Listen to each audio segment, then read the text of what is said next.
Behind me is Norwich Market, and the reason we're here today is because this place changed boxing history forever.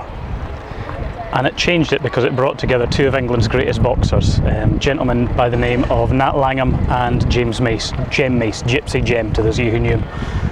And the circumstances that brought them here were quite interesting. Jem Mace was a fiddler, and he was making a musician in his early 20s as an itinerant musician, travelling around Norfolk seafront towns.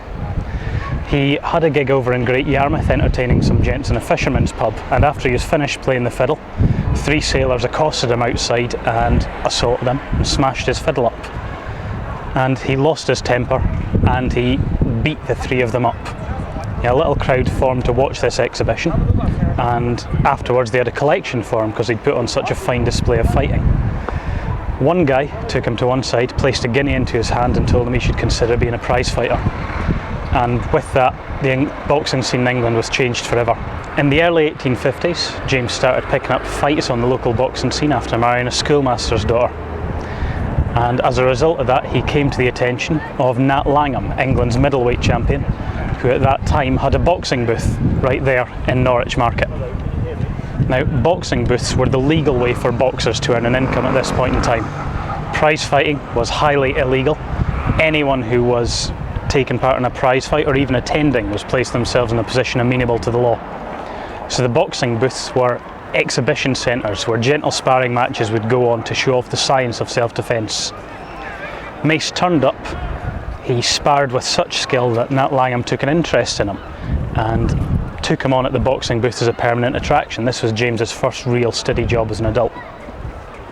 In 1856, Nat decided to move him from the boxing booth in the provinces to London, to the centre of the boxing world, and James started getting involved with a lot of Nat's clubs and pubs around about London, and he was entertaining for celebrities at the time such as Lord Drumlanrig. He played his fiddle, he did Grecian statue routines, but the thing he excelled at was as a pugilist.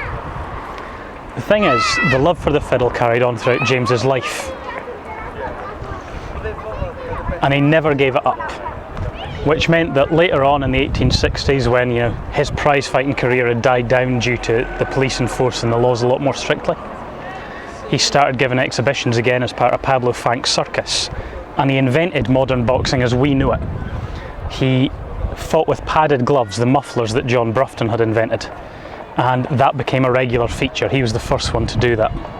He introduced timed rounds so that he could get amateurs up to box him like he'd done at the boxing booth days. And he introduced a 10 count because a 30 count, as it was under the London prize ring rules, gave people far too long to recover, and it wasn't conducive to being entertaining in a circus environment. So those things which we now consider standard boxing fare were kind of picked up, and they started here in Nat Langham's boxing booth, and James Mace popularised them as part of Pablo Fanck's circus. From there they were picked up by John Graham Chambers, who's the author of the Marquis of Queensberry rules, and they went on to influence boxing as it picked up in America from the 1870s. The man who really brought it to fruition was John L. Sullivan, who I'll talk about in future videos. But all of the things that the Marquis of Queensberry rules and John Sullivan really pushed for to make boxing the sport that we know today started down there, and it started with James Mace in Nat Langham's boxing booth.